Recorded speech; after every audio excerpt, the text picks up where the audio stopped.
Crypto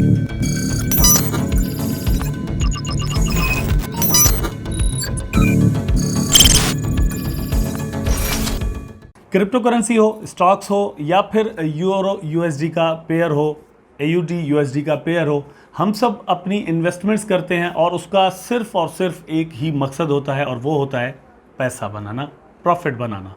profit बनाने के लिए इन्वेस्टमेंट दो तरह की होती हैं, ठीक। एक इन्वेस्टमेंट जो हम करते हैं वो होती है लॉन्ग टर्म के लिए, जिसको इन्वेस्टमेंट कहा जाता है। मतलब ये कि आपने इन्वेस्टमेंट किया और फिर आप एक सर्टेन प्राइस पर उसके किसी भी शेयर के या क्रिप्टो कॉइन के या फिर करेंसी के जाने का वेट करते हैं और वहाँ पर जाकर आप उसको सेल आउट करते हैं। Even store of value gold को भी इसमें आप शामिल कर सकते हैं, ठीक है, कमोडिटी जिसे हम कहते हैं। तो इसको हम इन्वेस्टमेंट कहते हैं जो कि लॉन्ग टर्म के लिए होती है, ठीक है। उसको करके फिर आप वेट करते हैं। दूसरा होता है दोस्तों ट्रेडिंग। ट्रेडिंग एक बिजनेस है, कारोबार है। आप डिफरेंट चीज़ों में जो है वो बिजनेस करते हैं, ट्रेड करते हैं। आप ज़रूरी नहीं है कि क्रिप्टो करेंसी में करें या फिर करेंसी के अंदर जो फिएट करेंसी है उसके अंदर करें या कमोडिटी में करें।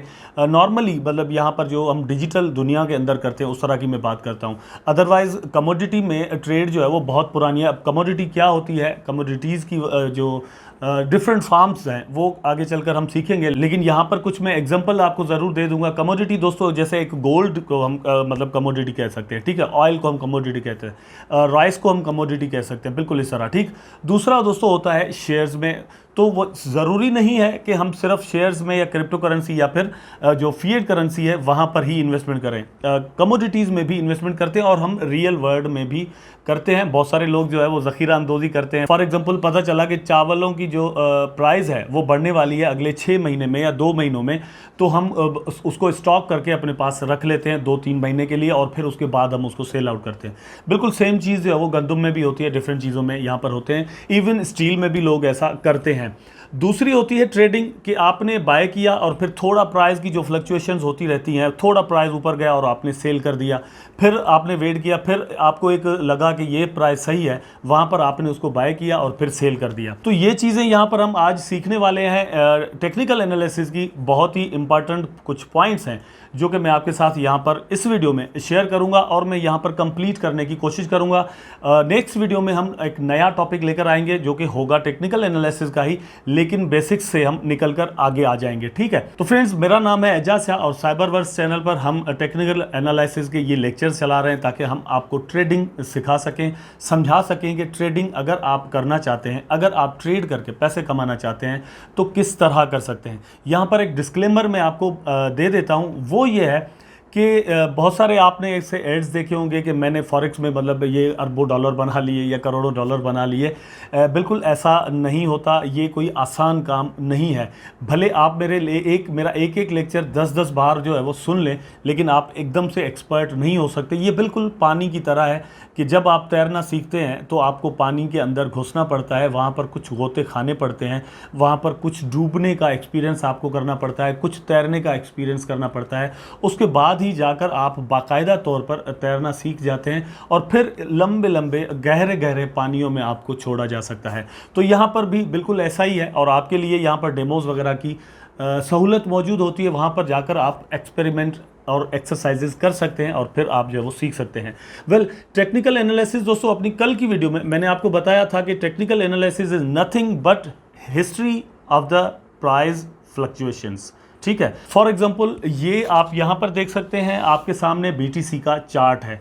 तो आप प्राइसेस में अगर देखें कि ये जहाँ पर मतलब ये अप है या फिर डाउन है, मतलब जो भी अप एंड डाउन्स आपको नज़र आ रहे हैं, ये अभी यहाँ पर जो आपको एक ख़ास पिक्चर में दिखाई दे रहा है, यहाँ पर ऐसा है, ठीक है। मैं अगर इसको यहाँ से ऐसे चलाऊँ तो पीछे भी आपको ऐसा ही नज़र आएगा, ठीक है।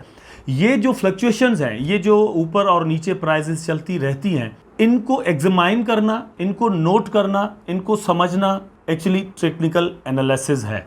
और ये ज़रूरी क्यों होता है? यहाँ से आपको पता चलता है कि प्राइस अगर गिर रहा है BTC का, नस्दक का या US डॉलर का, तो कहाँ तक गिर सकता है, ठीक है। जहाँ तक गिरेगा वहाँ सपोर्ट लाइन बन जाएगी।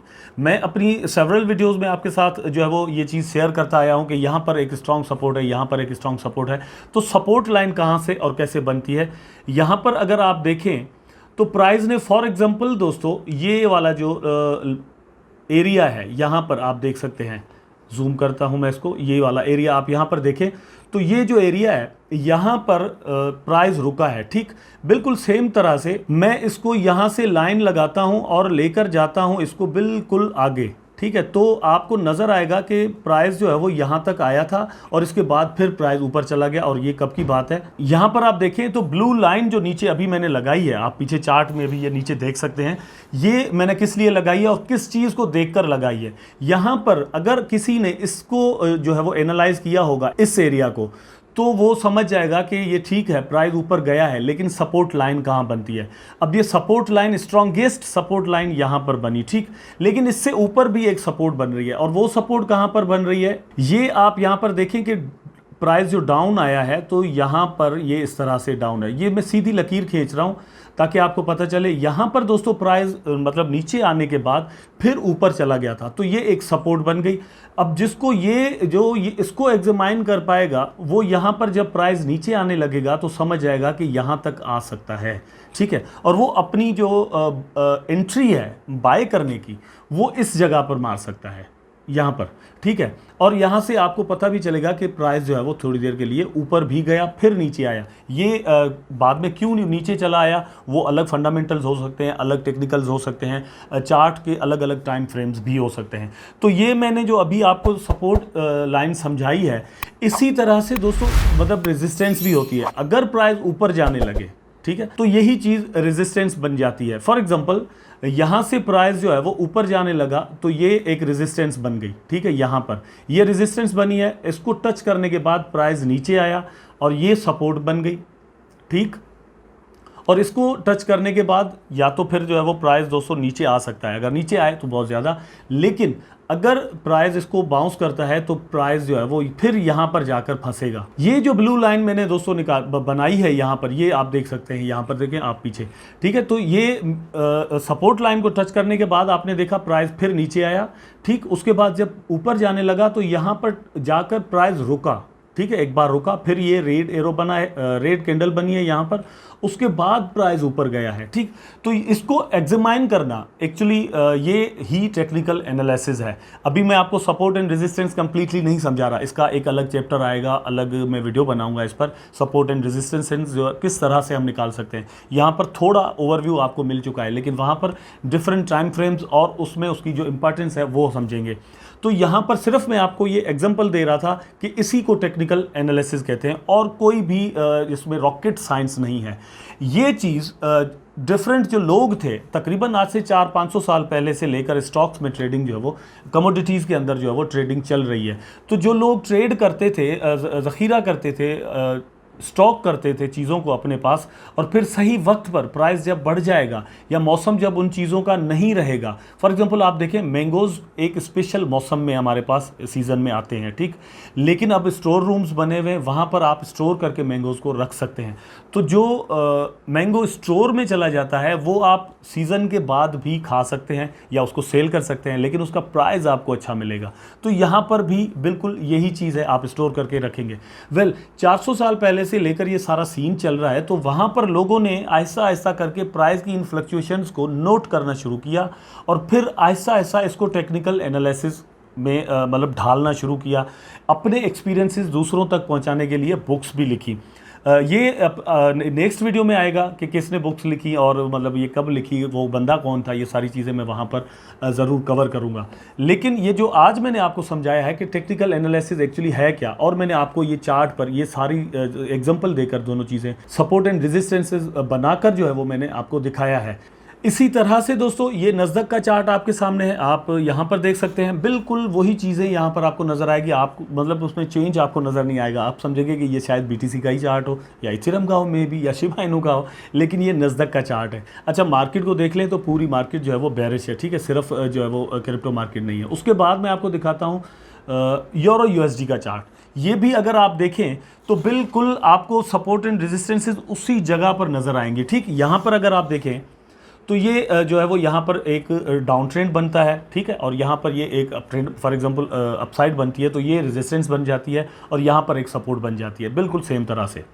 अब जो दोस्तों आप अपनी स्क्रीन्स पर देख रहे हैं, ये यहाँ पर आप जो देख रहे हैं उसमें आपको नंबर 1 पर देख रहा होगा प्राइस ट्रेंड्स, ठीक है। उसके बाद है चार्ट पैटर्न्स, दो पॉइंट्स हैं, ठीक। तो प्राइस ट्रेंड्स जो हैं वो क्या होता है, एक ट्रेंड होता है। ट्रेंड क्या होता है, ट्रेंड को दोस्तों आप ऐसे समझें कि आप देखते हैं कि प्राइस जो है वो ऐसे करके बिल्कुल जो है वो ऊपर जा रहा होता है, ठीक है। तो हम इसको अप ट्रेंड कहते हैं। ये आपके सामने है, फॉर एग्जांपल आप अगर यहाँ से लगाएं तो ये बिल्कुल एक अप ट्रेंड बन जाता है, ठीक। और बिल्कुल सेम तरह से अगर यही मतलब जो लाइंस हैं, जो कैंडल्स हैं, इस तरह से बन रही होती हैं जब, तो यही जब ऐसे करके फिर आहिस्ता आहिस्ता करके जो है वो नीचे आने लग जाएं, तो इसको हम बेरिश ट्रेंड या डाउन ट्रेंड कहते हैं। तो ये दो ट्रेंड यहाँ पर बनते हैं इस तरह से। यहाँ पर इन ट्रेंड को फॉलो करना ही एक्चुअली जो है वो ट्रेडिंग होती है। आपने बाय सेल करना होता है। यहाँ पर आप जो अब देख रहे हैं, ये अब जो मैंने लाइन बनाई है यहाँ पर देखें, ये वाली, तो ये मतलब एक तरह से रेजिस्टेंसेस बन जाती हैं, ठीक है। और यहाँ पर आप जो निकालेंगे तो ये वैसे इसको चैनल कहते हैं, वो चैनल क्या होता है आगे चलकर बताऊंगा, लेकिन एक तरह से अभी मैंने आपको बताया है सपोर्ट एंड रेजिस्टेंस। तो इसको अगर समझें तो ये यहाँ पर जो है वो इनकी सपोर्ट लाइंस बनती जाती हैं। प्राइस इस रेंज के अंदर चलता हुआ आहिस्ता आहिस्ता जो है वो ऊपर जाता रहेगा, इसको कहेंगे अप ट्रेंड, ठीक है। सेम तरह से अगर ये ऐसे ऐसे करके नीचे आए तो इसको डाउन ट्रेंड या फिर बेरिश ट्रेंड भी कह सकते हैं। उसके बाद दोस्तों आते हैं चार्ट पैटर्न्स। अब ये पैटर्न्स क्या होते हैं ये भी आगे चलकर मैं बताऊंगा, लेकिन इस वक्त क्योंकि मैं पॉइंट्स आपको समझाना चाह रहा हूं, तो वो पॉइंट्स आपको मैंने कुछ दिखाना भी चाह रहा हूं, ठीक है। साथ साथ देखते जाएं ताकि चीज़ें आपको समझ में आती जाएं, बेसिक्स आप समझ जाएं। तो चार्ट पैटर्न्स होते हैं, फॉर एग्जाम्पल एक डब्ल्यू पैटर्न होता है, ठीक है। यहाँ पर अगर आप देखें तो आपको एक टॉप पर जो नज़र आ रहे हैं ना, दो नज़र आ रहे हैं, एक एम टाइप आपको नज़र आ रहा है, दूसरा आपको नज़र आ रहा है डब्ल्यू टाइप, ठीक है। उसके बाद हेड एंड शोल्डर्स आपको नज़र आ रहा है। फॉर एग्जाम्पल आप यहाँ पर देखें तो चार्ट के अंदर आपको इसी तरह के कुछ पैटर्न्स नज़र आएंगे। फॉर एग्जाम्पल मैंने आपको जो है वो एम का कहा, तो एम अगर दोस्तों ऐसे बना हुआ आपको चार्ट में नज़र आता है, वो बिल्कुल ऐसे नहीं होगा, वो मतलब ऐसे ऐसे करके होगा, ठीक है। ऐसे करके ही फिर जो है वो बनता है, लेकिन बनता ज़रूर है। अब यहाँ से अगर इस तरह के पैटर्न्स आपको नज़र आएँ तो फिर आप क्या समझेंगे, ठीक है। अगर इस तरह से आपको डब्ल्यू का जो पैटर्न है वो नज़र आए तो फिर आप क्या आप उससे क्या अखज़ करेंगे। और इसी तरह से अगर आपको हेड एंड शोल्डर्स नज़र आए, अब हेड एंड शोल्डर्स क्या होता है, फॉर एग्जांपल वो ऐसे होता है, ये ऐसे अगर आप देख लें तो ये होता है हेड एंड शोल्डर पैटर्न, ठीक है। तो इसका कोई मतलब निकलता है। ट्रेडर्स जो हैं वो अगर ऐसी कोई शक्ल बनते हुए देखते हैं तो समझ जाते हैं कि अब जो है वो या तो डाउन ट्रेंड शुरू होने वाला है या अप ट्रेंड शुरू होने वाला है। ये चीज़ मतलब ये थर्ड पॉइंट था, ठीक। ये भी आपने ज़हन में रखना है। उसके बाद दोस्तों है वॉल्यूम एंड मोमेंटम इंडिकेटर्स। अब इंडिकेटर्स अलग अलग हैं, डिफरेंट है, उसमें मूविंग एवरेजेस भी आ जाती हैं, डिफरेंट चीज़ें हैं, ठीक है। वो बाद में समझेंगे। बहुत सारे दोस्तों को मे भी इन चीज़ों के बारे में पता भी हो, लेकिन वॉल्यूम जो होता है, वॉल्यूम ये है कि एक कॉइन के अंदर या एक स्टॉक का कोई भी शेयर है उसके अंदर या फिर एक करेंसी के अंदर आफ्टर ऑल कितनी जो है वो ट्रेड हो रही है, लोग कितना उसमें पैसा लगा और निकाल रहे हैं एट अ टाइम, ठीक है। फॉर एग्जांपल अगर हम 24 आवर के टाइम फ्रेम में देख रहे हैं तो उसका वॉल्यूम देखेंगे, अगर 1 आवर में देख रहे हैं तो उसका वॉल्यूम देखेंगे। वहाँ से पता चलेगा कि कितना वॉल्यूम यहाँ पर मौजूद है और हम यहाँ पर कितनी फ्लक्चुएशन जो है वो एक्सपेक्ट कर सकते हैं, और ये चीज़ कितना जो है वो प्राइस में हमें फ़ायदा देने वाली है। ये चीज़ एक्चुअली जो हमें रिजल्ट देगी वो देगी कि कोई कॉइन जो है वो कितनी इंपॉर्टेंस रखती है ट्रेडर्स के लिए। उसके बाद आपकी स्क्रीन पर है, आप यहाँ पर देख सकते हैं सपोर्ट एंड रेजिस्टेंसेज हैं। सपोर्ट एंड रेजिस्टेंस अभी मैं आपको बता चुका हूँ कि वो एक्चुअली हम कैसे निकालते हैं, क्या होता है। इसकी पूरी अलग से जो ब्रीफली इनके बारे में बातें हैं वो नेक्स्ट वीडियो में ज़रूर करेंगे। तो अगली जो हमारी वीडियो होगी दोस्तों उसमें मैं आपको बताऊंगा कैंडल स्टिक चार्ट। एक एक कैंडल को हम समझेंगे कि जो कैंडल बनती है उसकी जो भी शक्ल होती है वो शक्ल हमें कुछ ना कुछ इंडिकेट कर रही होती है। जिस तरह हम किसी भी आदमी को देखकर कहते हैं कि अबे तेरी शक्ल पे 12 बज रहे हैं, हो क्या गया है। तो कुछ कैंडल्स भी ऐसी होती हैं जिनके शक्ल पे 12 बज रहे होते हैं, और कुछ जो कैंडल्स हैं उनकी शक्ल ऐसी होती है जिनको देखकर हमारे चेहरे पे 12 बज जाते हैं। तो वो कैंडल्स को हम नेक्स्ट वीडियो में ज़रूर समझेंगे। तो ये इंपॉर्टेंट बातें थी दोस्तों टेक्निकल एनालिसिस को लेकर जो कि मैंने आपके साथ शेयर करना थी। आई होप कि आपको ये सारी बातें ज़रूर समझ में भी आई होंगी और पसंद भी आई होंगी। मुझे उम्मीद है कि आप वीडियो को लाइक ज़रूर कर चुके होंगे और चैनल को भी आपने अभी तक सब्सक्राइब ज़रूर कर दिया होगा बेल आइकन के साथ। टेक केयर, अल्लाह हाफिज़।